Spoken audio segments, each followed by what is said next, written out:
So now let's look at our next page here, and I would look in the notes for this. You can print this out. And so this is just a little chart here. And so before we start diving into everything, first let's compare the information that we're looking at. So in the previous page, we have this list of metric prefixes. And again, depending on what other resources you want to look at. And then let's pay attention to what it is saying. And so let's just start with kilo, since most people maybe are familiar with kilo, like kilogram or. And so then if we look here, so of course it gives us a symbol, that's pretty standard. But then this says quantity in one base unit. So this is saying, right, how many kilograms are in 1 gram. And so this is 1 over 1,000, right? So it's saying, and maybe we can write it over here.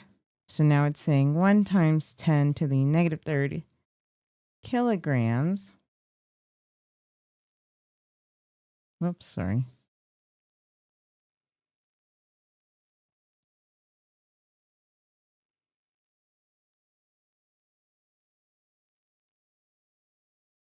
Are in 1 gram. And I like just doing, some example base unit just to help wrap your brain, right? So you could do kilometers and meters, doesn't really matter. And to me, this is also kind of confusing in a way to have these negative exponents. And so now let's look at what this is saying. And so now this is saying multiplier, and this should be, right, by the base unit. That's what it's saying. So basically, same information. And so there's technically 4 different ways to kind of write these conversion factors. And so you can kind of see this. I'll show it mathematically in a way. So we have 1 times 10 to the negative third. And so let's do kilograms over grams. And let's just say I want to get rid of this negative 3 factor. So I want to multiply everything by 1. And by 1, I'm going to use 1 times 10 to the third. And then this would equal, so this is 1 over 1 times 10 to the third. So we're saying 1 kilogram is equal to 1 times 10 to the third gram. Oh, that's what this is saying. So to be clear, right, they're giving the same information, just kind of expressing it a little differently. And so now I prefer using positive exponents for the most part. So I like writing, 1 kilogram is 1 times 10 to the third grams.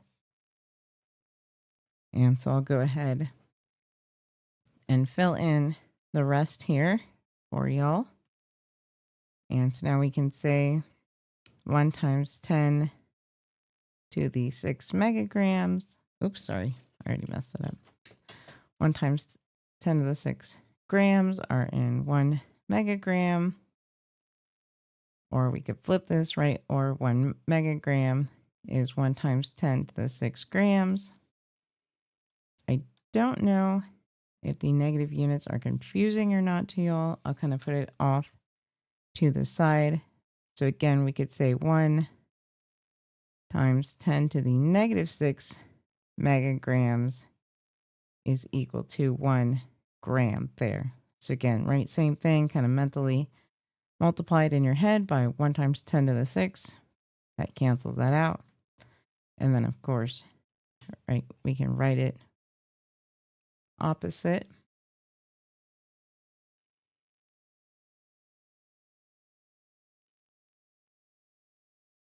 And then just continuing on.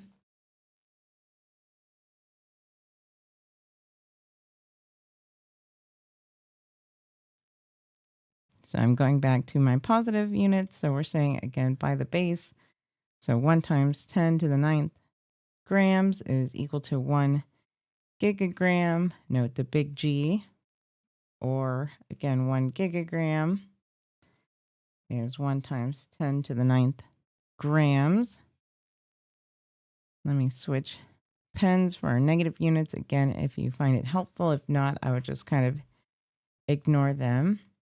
So then we're saying 1 times 10 to the negative ninth gigagrams is equal to 1 gram, or 1 gram is 1 times 10 to the negative ninth gigagrams.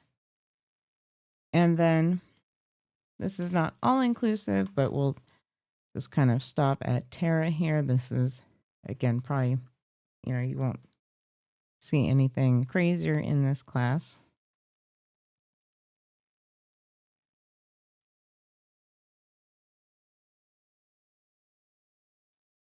Or, if I did give you an unusual unit, right, kind of the point of this is that you're comfortable with the conversion factors, right? So the point isn't to necessarily, again, panic and memorize everything.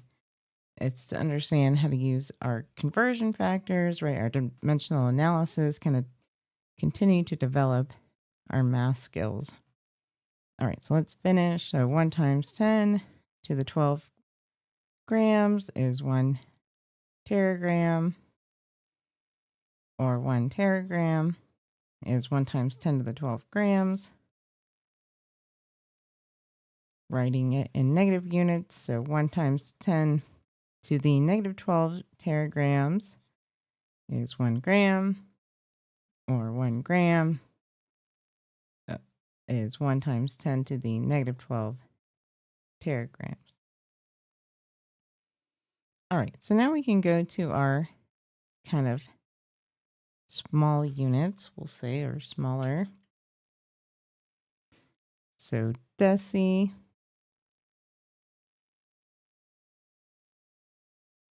So right there's,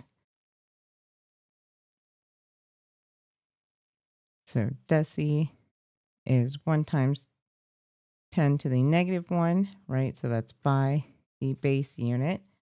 We could say 1 times 10 to the negative 1 meters, right, is 1 decimeter. We could get rid of this 10 to the negative 1, right? Multiply it by 10. So now we can say 1 meter is 10 decimeters. Of course, you could write that upside down. And centi. So again, by the base unit. So we could say 1 times 10 to the negative 2 meters is 1 centimeter. Or we have, right, 100 centimeters in 1 meter. So again, you can multiply by 100. So 100 over 100, so over 1 to give us our other conversion factor.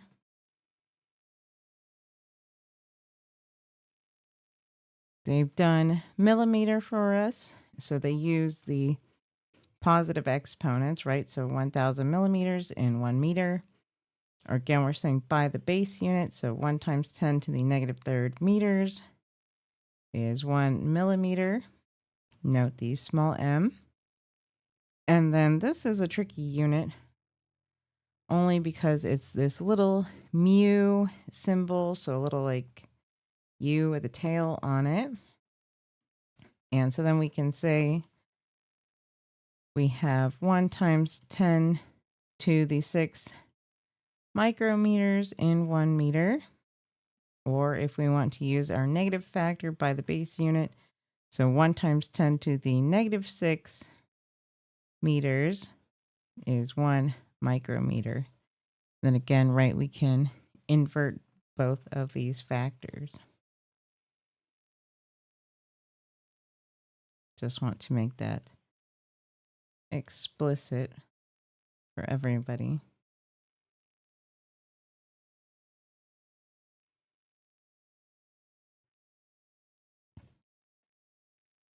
All right, so we can finish up, right, our pattern here. And so again, I'm just going to go back to by the base unit. So 1 times 10 to the negative 9 meters is equal to 1 nanometer. Again, we can write that or 1 nanometer over 1 times 10 to the negative ninth. And then in positive exponents, so 1 times 10 to the ninth nanometers is 1 meter. And then picometers by the base unit, negative 12.